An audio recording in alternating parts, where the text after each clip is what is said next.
Hello everyone, this is Yabastan again. Thank you so much. आप लोगों ने अपना फीडबैक दिया मेरा अफसाना मुस्तफ़ा पर, और आप चाहते थे कि ये एक ही नशिस्त में हो और एक्सक्यूज मी किस्तों में ना हो, पार्ट्स में ना हो। तो मैं पूरा अफसाना आज आपके लिए लेकर मैं पढ़ूंगी और आपको पूरा अफसाना सुनाऊंगी,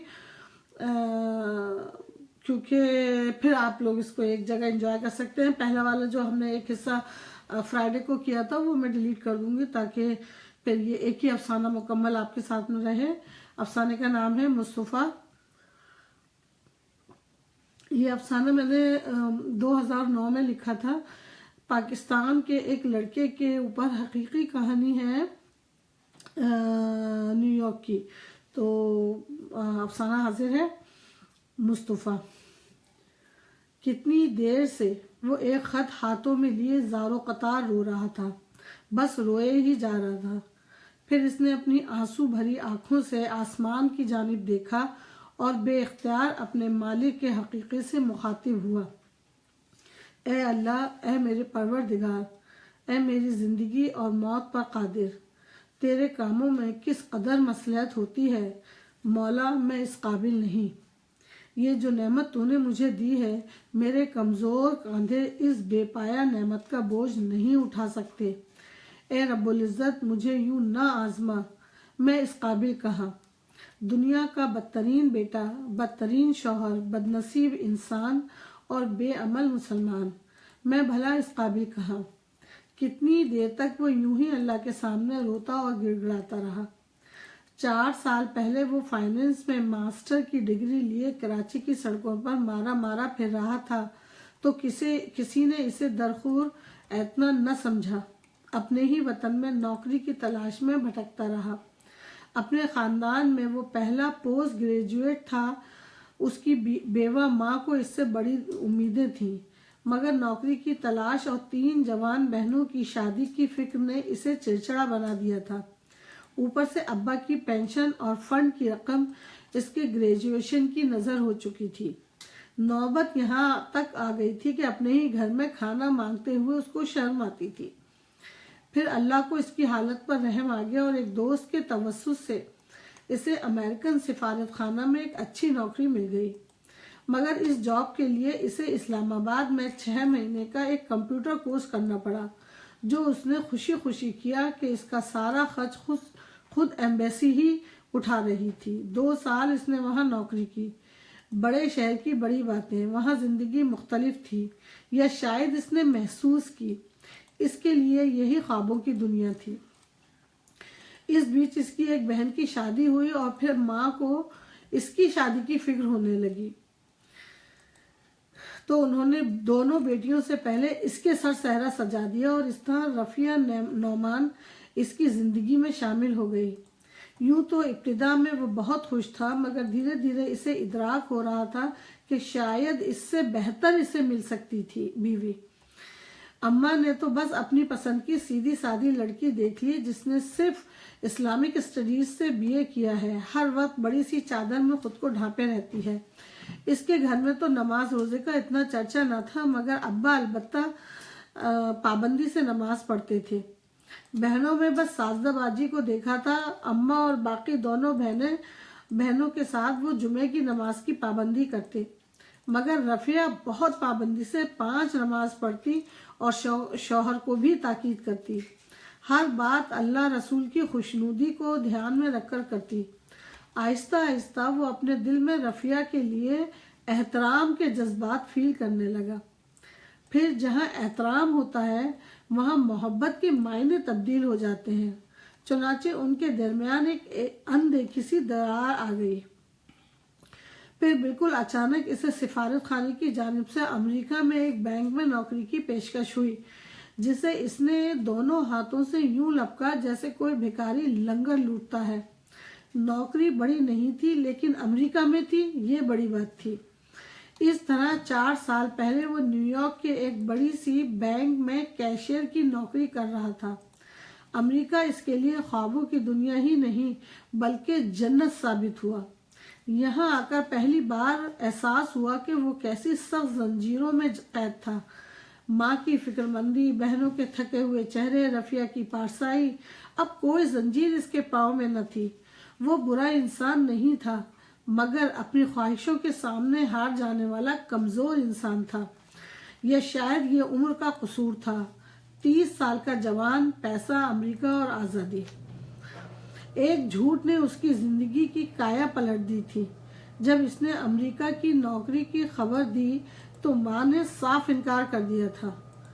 कोई ज़रूरत नहीं है अमेरिका जाने की, होश के नाखून ले। 6-8 महीने में तेरा अपना बच्चा दुनिया में आँख खोलेगा तो बाप कोसों दूर बैठा है। इसने रफिया की आंखों में भी आंसू देखे। यकबारगी इसके दिल को कुछ हुआ, मगर अमेरिका का भूत इसके नफ्स पर हावी हो गया। तब इसने एक झूठ बोला, लेकिन माँ, ये मेरी नौकरी का सवाल है। अगर मैं इन्हें मना कर देता हूँ तो वो किसी और को मेरी जगह भेज देंगे, मगर नौकरी मेरी भी बाकी नहीं रहेगी। इस एक झूठ ने इसकी जिंदगी का रुख बदल दिया था। भला मुट्ठी भर आती हुई तनख्वाह से बैठे बैठाए कौन हाथ धोना चाहता है। इस तरह इसने अपनी भोली भाली माँ की सादगी से फायदा उठाया और रफिया को जल्द ही अपने पास बुला लेने का वादा करके अमेरिका चला आया। वहाँ इसकी पहली मुलाकात यूरोपियन लड़की जेनिफर से हुई, जिसके वालिदैन 15 साल से न्यूयॉर्क में मुकीम थे। जब वो अमेरिका आए थे उस वक्त जेनिफर सिर्फ 6 बरस की थी। जेनिफर भी बैंक के सामने एक कैफेटेरिया में काम करती थी, जहां वो अक्सर दोपहर में खाना खाने के लिए जाता था। एक दिन इसने इसके बनाए हुए सैंडविच की तारीफ कर दी। इसके बाद से वो नोटिस कर रहा था कि जैसे वो उसे चोर नजरों से देख रही है। इब्तिदा में तो वो इसे अपना वहम समझा, मगर जल्द ही इसकी मुस्कुराहट वाज़ेह हो गई। एक दोपहर वो साथ ही टेबल पर आकर बैठ गई और यूं ही बातें करने लगी। वो कौन है, कहाँ का है। पाकिस्तान का नाम सुनकर वो ऐसे खुश हुई जैसे पाकिस्तान इसके ख्वाबों का मुल्क है और मरने से पहले इसे एक बार देखने की ख्वाहिश है। इसके बाद अक्सर वो इसकी टेबल पर आकर बैठ जाती और दोनों खूब बातें करते। एक दिन जेनिफर ने कहा कि इसे पाकिस्तानी खाने बहुत पसंद हैं, ख़ास तौर पर चिकन करी, और वो अक्सर पाकिस्तानी होटल में जाती रहती है। फिर एक दिन कहने लगी कि अगले चंद महीनों में इसका MBA पूरा हो जाएगा, पता नहीं फिर इसे कहाँ जॉब मिले। अरे, तुम MBA कर रही हो? इसे एक अनजानी सी खुशी ने आ घेरा। हाँ, ये तो मेरा पार्ट टाइम जॉब है। सुबह यहाँ कैफेटेरिया में काम करती हूँ और शाम को मैं शाम में मैं क्लास जाती हूँ। जेनिफर ने जवाब दिया। अच्छा, फिर तो तुम्हें किसी दिन पाकिस्तानी चिकन करी खिलाऊंगा, इससे पहले कि तुम यहाँ से चली जाओ। क्या ये मुमकिन है? हाँ हाँ, क्यों नहीं। कहते हुए इसके अंदर का मौसम जैसे यकबारगी बदल गया। इसे अपनी हालत से इस कदर घबराहट हुई कि जल्दी से वो कैफेटेरिया से बाहर निकल आया। उस दिन से उसने अपने एक कमरे का अपार्टमेंट और उसका कोना कोना साफ करना शुरू कर दिया। हर वक्त वो चीज़ें सलीके और करीने से रखता, कुछ डेकोरेशन का सामान भी ले आया था। देखते ही देखते इसने अपना अपार्टमेंट बिल्कुल सेट किया और एक दिन जेनिफर को डिनर पर मदऊ कर लिया।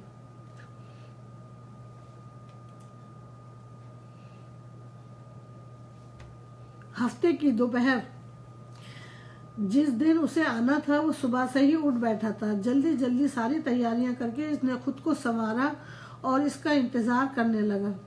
जैसे जैसे वक्त करीब आ रहा था उसके दिल की धड़कनें बढ़ रही थी और फिर दरवाजे पर दस्तक हुई। इसने अपने औसान पर काबू पाते हुए धड़कते दिल से दरवाज़ा खोला। वो सामने खड़ी थी, नो पलक से दुरुस्त। किसी औरत को इस तरह खाने पर बुलाना और इस तरह उसके आने पर इसके दिल का बेकाबू हो जाना इसके लिए बिल्कुल नया और अनोखा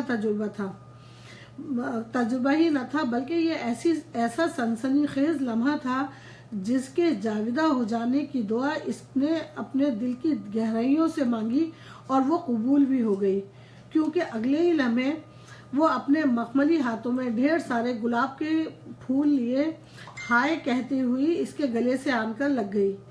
मुस्तफ़ा ने उसकी पतली कमर में हाथ डालकर जब इसे खुद से अलग किया तो उसके जिस्म का सारा खून उसके चेहरे पर आ गया था। इसका अपार्टमेंट बहुत सलीके से सजा हुआ था। वो उसकी तारीफ करती रही, उसके म्यूज़िक के कलेक्शन की, उसके रखरखाव की, इसके सलीके की, सफाई की, उसकी शख्सियत की, उसके बातों करने के अंदाज की। ये वो ऐसी जो इसे अपने मुतालिक आज पहली बार सुनने को मिल रही थी। इससे पहले कभी किसी ने इसके बारे में इस तरह नहीं कहा था। वो देखते ही देखते हवाओं में उड़ने लगा। अच्छा, मुझ में इतनी खूबियां हैं, इसने कभी गौर ही नहीं किया और न किसी ने बताया। इसने सोचा, रफिया, उसे तो कहना चाहिए था। रफिया, ओ माय गॉड, उस दिन वो घर फोन करना ही भूल गया। रफिया को किसी भी वक्त हॉस्पिटल डिलीवरी के लिए जाना पड़ सकता था। वो बड़ी बेताबी से मेरा इंतजार कर रही होगी। और अम्मी तो पहली ही घंटी पर दौड़ लगाती हैं फोन उठाने की। या खुदा, अब मैं क्या करूं। सामने जेनिफर बैठी थी। वो अब जेनिफर के सामने फोन भी नहीं कर सकता था क्योंकि इसे अपनी शादी के बारे में नहीं बताया था, सिर्फ माँ और बहनों के बारे में ही बताया था। वो परेशान जरूर हुआ, लेकिन जल्द ही इसने अपनी कैफियत पर काबू पा लिया और उसके साथ फिर से सहूलत से बात करने लगा। खाने के बाद वो लोग कॉफी का मग लिए काउच पर आकर बैठ गए। जेनिफर ने कहा, तुम एक अच्छे और नेकदिल इंसान हो। मुझे दुख है कि मैं तुम्हारे साथ ज्यादा वक्त नहीं रह सकती क्योंकि मुझे अपनी जॉब के सिलसिले में जाना होगा, लेकिन मैं तुम्हें बहुत याद करूंगी। मुझे मुखलिस आदमी पसंद है। इसने ये कहते हुए इसका हाथ पकड़कर अपने नर्म मुलायम हाथों में यूं थाम लिया जैसे कोई बहुत कीमती शय इसके हाथों में आ गई है। वो खुद को बहुत अहम महसूस कर रहा था। उसकी सांसें तेज होती जा रही थी। वो होश खो रहा था। अभी 2 दिन पहले रात में मैं सोने लेटा तो इस तरह का कुछ ख्याल इसके आया था, मगर इसने सर झटक के इस मकरूह ख्याल को दिमाग से निकाल दिया था। मगर इस वक्त इसे कुछ याद न रहा। इसने बहुत हिम्मत करके जेनिफर के चेहरे की जानिब देखा। मुस्कुराता हुआ हसीन चेहरा जिसने इसका हाथ अपने सीने में छुपा लिया, और इसके बाद के अगले बेशुमार लम्हात इनकी जिंदगी में यादगार पल बन गए। इसकी दुनिया रंगीन थी तो जेनिफर की गोद में फैंटेसी का एक लम्हा था। वो चली गई और इसके जाते ही इसका अपार्टमेंट मायूसी और तन्हाई की आग से भर गया। वो जो आग लगा गई वो शर्मिंदगी के कतरों से बुझने वाली आग न थी। इस आग को मजीद ईंधन दरकार था। इसके जाने के बाद वो कई मिनट तक खोया खोया बैठा रहा और फिर जाकर सो गया। शाम तक कई बार ख्याल आया कि पाकिस्तान फोन करना है, मगर इसका दिल कहीं नहीं लग रहा था। अगली सुबह इसने बेदिली से फोन किया तो मालूम हुआ कि गुज़िश्ता रात वो एक बेटे का बाप बन गया है। रफिया और बच्चा दोनों खैरियत से थे। इस खबर पर भी वो खुश न हो सका। अम्मा खुशी से इतनी बेहाल थी कि उन्हें अपने ही बेटे की रूंधी हुई आवाज़ महसूस नहीं हुई और वो खामोशी से सुनता और फिर बेख्तियार रोने लगा। अम्मा परेशान हो गई। वो समझी कि इस खुशी के मौके पर घर से दूर है, इसलिए इसका दिल भर आया है। वो क्या जाने बेटा क्यों रो रहा था। मैं इसे तसल्ली देती रही और इसकी हिम्मत बढ़ाती रही, साथ ही बढ़ती हुई जिम्मेदारियों का एहसास भी दिलाया। जेनिफर जब तक शहर में रही उनकी मुलाकात रोज होती। जाने से पहले वो 2 दिन इसके साथ इसके अपार्टमेंट में थी।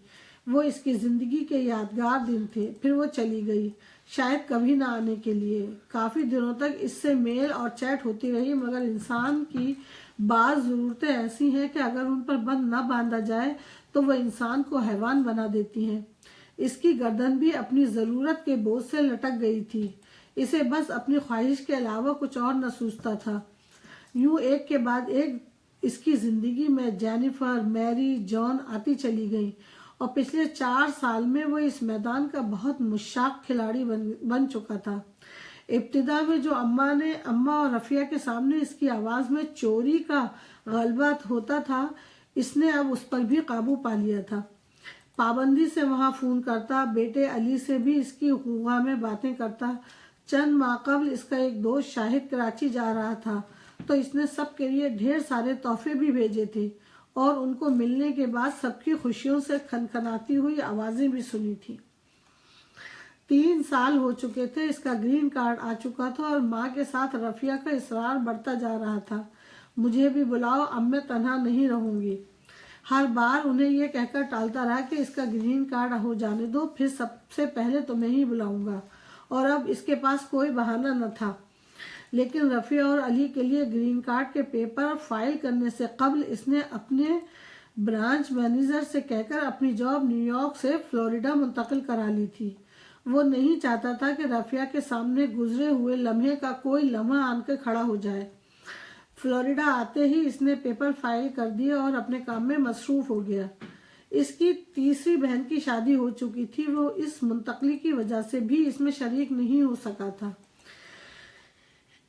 इसे यहाँ आए हुए मुश्किल से चंद ही हफ्ते हुए थे कि एक नाखुशगवार हादसा पेश आया, जिस पर अब वो घंटों से बैठा रो रहा था और अपने माबूद से माफी मांग रहा था। एक सुबह जब वो बैंक पहुंचा तो हस्बे मामूल अपने कैशियर विंडो पर जाकर बैठ गया और अपने मामूलात में मसरूफ हो गया। क्रिसमस खत्म होने की वजह से बैंकों में रश कम हो गया था। इतने में एक गोरा विंडो पर आया और इसने इसके हाथ में एक पेपर दिया जिसमें लिखा था कि मेरी जेब में पिस्तौल है, तुम्हारे लिए यही बेहतर है कि जो कुछ तुम्हारे पास कैश है मेरे हवाले कर दो। इसके दोनों हाथ सामने ही विंडो पर रखे थे। इसने इसकी नासमझी का फायदा उठाया, क्योंकि वो समझ गया था कि अगर पिस्तौल इसके पास होता तो हाथ जेब में होते, इतनी बेफिक्र से विंडो पर नहीं रखे हो सकते थे। इसने जल्दी से कुछ रकम अपनी जेब से निकालकर एक लिफाफे में डालकर उसको देते हुए कहा, तुम जो कोई भी हो मगर बुरे इंसान हरगिज नहीं हो सकते, मजबूर हो सकते हो। जाओ, इस पैसे में इसमें कुछ पैसे हैं, इससे अपनी जितनी मदद हो सके करो। मैं नहीं चाहता कि तुम्हें जेल हो और तुम्हारी बीवी बच्चे परेशान हो जाए। पता नहीं वो कौन सा लम्हा था कि उस गोरे की आंखों में आंसू रवा हो गए। मेरे पास इतना भी नहीं है कि वो बोला मुस्तफ़ा से, मेरे पास इतना भी नहीं है कि अपने बच्चों को अच्छा खिला ही सकूं। पिस्तौल कहाँ से खरीदूंगा? आज मजबूर हो गया था इसलिए यहाँ चला आया। तुम्हारा शुक्रिया कि तुमने मुझे पुलिस के हवाले नहीं किया। इतना कहकर इसने इसका नाम पूछा और जिस तरह खामोशी से आया था वैसे ही वापस चला गया। दुनिया इस तरह के हादसों से भरी है और आइंदा भी जिंदगी के साथ ये वाकयात रोनुमा होते रहेंगे। क्या क्या याद रखें। चुनाचे वो भी वक्त के साथ सब कुछ भूल गया। रफिया के आने का वक्त करीब था। अगले माह के आखिरी हफ्ते में इसकी बीवी और बेटा फ्लोरिडा आने वाले थे। वह इन दिनों अजीब कश्मकश का शिकार था। अपनी लगी बंधी जिंदगी से निकलकर जिन दुनियाओं की सैर कर चुका था, इसके बाद कोई अहमक ही होगा जो फिर उस दुनिया में वापस जाए। मगर इसकी दुनिया तो खुद चलकर इसके पास आ रही थी। फिर वही मुसल्ला, वही नमाज, वही बड़ा सा दुपट्टा, वही दाल चावल आटा, सब मिलकर इसके दिमाग में हलचल मचाए रखते। वो अपनी आने वाली जिंदगी का तसव्वुर करता तो खुद को बहुत बेबस और मजबूर पाता। इसी हालत में 2 हफ्ते गुजर गए। उस दिन जब वो बैंक पहुंचा तो इसके नाम एक लिफाफा इसकी डेस्क पर रखा था। इसने खोला और उसको पढ़ना शुरू किया। उसमें लिखा था, उमर मुस्तफ़ा के लिए, मिन जानिब W मुस्तफ़ा फ्लोरिडा। इसने सोचा कमाल है, मैं किसी W मुस्तफ़ा को कैलिफोर्निया में नहीं जानता, फिर ये कौन हो सकता है। इसने लिफाफा खोला और जल्दी जल्दी इसकी इबारत पढ़ने लगा। जैसे जैसे इस खत की इबारत पढ़ता जाता था इसकी निदामत बढ़ती जाती थी और बिल आखिर वो ज़ारो कतार होने लगा।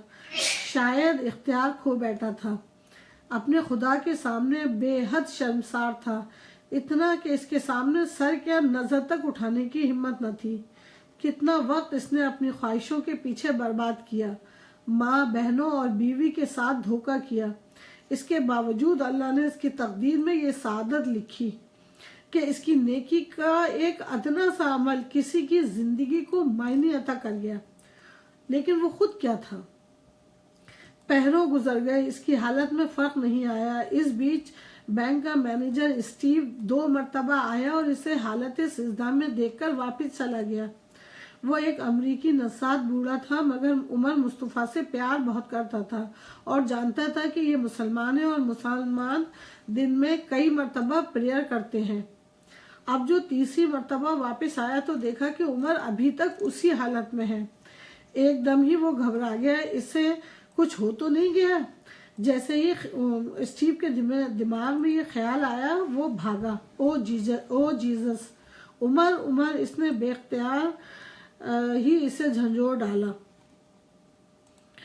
इसने रोती आंखों स्टीव को देखा, एक नागवारी का एहसास उसके चेहरे पर, जिसे स्टीव ने नजरअंदाज कर दिया और कहने लगा, तुमने तो मुझे डरा ही दिया। क्या हुआ है तुम्हें? ऐसा क्यों हो रहे हो? क्या तुम्हें रात को अच्छी नींद नहीं आई? क्या बात है? इतने सारे सवालों के जवाब में इसकी खामोशी स्टीव को परेशान करने लगी। उमर खाली खाली निगाहों से उसे देख जरूर रहा था, मगर देख रहा था और फैसला नहीं कर पा रहा था कि क्या ये खत इस आदमी को दूं जो है तो मेरा अफसर, मगर ये सफ़ेद फाम जज्बात से आ रही कौम भला इस खत का मफहूम कैसे समझ सकता है? शायद नहीं। फिर इसके अंदर से आवाज़ आई, तो ये क्यों भूलता है कि खत भी तो इसी सफ़ेद फाम का है।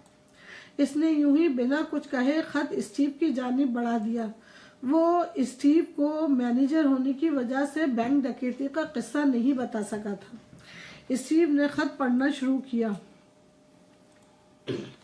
माय डियर मुस्तफ़ा, तुम्हें मेरा ये खत पाकर हैरत होगी, मगर मुझे यकीन है कि तुम मुझे अभी तक भूले न होगे। मैं भला तुम्हें कैसे भूल सकता हूँ? मुझे तुम्हारे सलूक ने मुतासिर किया था। मैंने जितना तुम्हारे बारे में सोचा, उतना ही मेरा रुझान तुम्हारे और तुम्हारे मज़हब के बारे में बढ़ता गया। मेरा इश्तियाक इतना बढ़ा कि मैंने मुकामी लाइब्रेरी में जाकर इस्लाम के मुतालिक पढ़ना शुरू किया कि जिस मज़हब का मानने वाला इतना मुतासर कुन शख्सियत का और किरदार का मालिक है, जिसकी ज़ुबान में इतनी तासीर है, वो मज़हब कैसा दिल को छू लेने वाला होगा। और यकीन करो, वक्त ने मुझे बावर करा दिया कि इस्लाम से बेहतर मज़हब इस दुनिया को नहीं मिलेगा। मुझे अफसोस हुआ कि मैं इतने अच्छे और सच्चे मज़हब से कितना दूर था। इस एहसास ने मुझे बहुत शर्मिंदा किया। मैंने अपने दिल की बात अपनी बीवी जीना से कही, और जीना और तुम, यकीन करो, वो मुझसे अलग नहीं थी। वो मेरे अंदर होती तब्दीली को महसूस कर रही थी। मैं पहले क्या था और अब क्या हूँ, वो ये फ़र्क महसूस कर चुकी थी। फिर 6 माह कबल हमने इस्लाम कबूल कर लिया, और खुदा गवाह है कि ये तुम्हारे नेक सलूक और इंसान दोस्ती और तुम्हारी इस्लामी तरबियत का समर है। मैं तुम्हें दिल की गहराइयों से सलाम करता हूँ। वो पैसे जो तुमने मुझे दिए थे, इसका चेक इस लिफाफे में रख दिया है। उम्मीद है तुम ये कबूल करके अपनी इस्लाम दोस्ती का सबूत दोगे। फातिमा। जीना भी तुम्हें सलाम कहती है। मैं तुम्हें भूलना नहीं चाहता था, इसलिए मैंने अपने नाम के साथ तुम्हारा नाम जोड़ लिया है। उम्मीद है तुम माइंड नहीं करोगे। तुम्हारा दोस्त विलियम मुस्तफ़ा। स्टीव, जो बड़े इश्तियाक से खत पढ़ रहा था, इसके होठों पर मुस्कुराहट थी। उमर की आंखें अभी तक नम थी। The end. तो ये छोटा सा अफसाना था जो एक न्यूयॉर्क में एक हादसा हुआ था अराउंड 2008 और 9 में, उसके ऊपर बेस था। और इंडिया पाकिस्तान दोनों जगह बहुत ज़्यादा छप चुका है तमाम रिसालों में। और यूके से मुझे किसी ने इसका तज़िया भेजा था। वो तज़िया आज तक इतना खूबसूरत तज़िया था, और वो तज़िया आज तक मैंने बड़ा संभाल के रखा हुआ है। किसी मौके पे इंशाल्लाह कोशिश करूँगी कि आपके साथ शेयर करूँ। तो अच्छा काम, नेकी कभी ज़ाय नहीं होती है। नेकी हमेशा कहीं ना कहीं किसी न किसी शक्ल में वापस आपको मिल जाती है। तो जब भी आपको लगे कि आप कर सकते हैं। आप ज़रूर नेक काम करें, किसी के साथ अच्छा ही करें, भलाई करें। और बस छोटी सी बात, छोटी सी ज़िंदगी। इंशाल्लाह फिर मैं एक नए अफसाने के साथ या नई बात, नई टॉप के साथ वापस आऊँगी कल। तो stay with me and thank you so much for listening me, and thank you so much for your feedback. That is awesome, which I received yesterday. So thank you so much. Keep sending me your views. Love you guys all. Good night.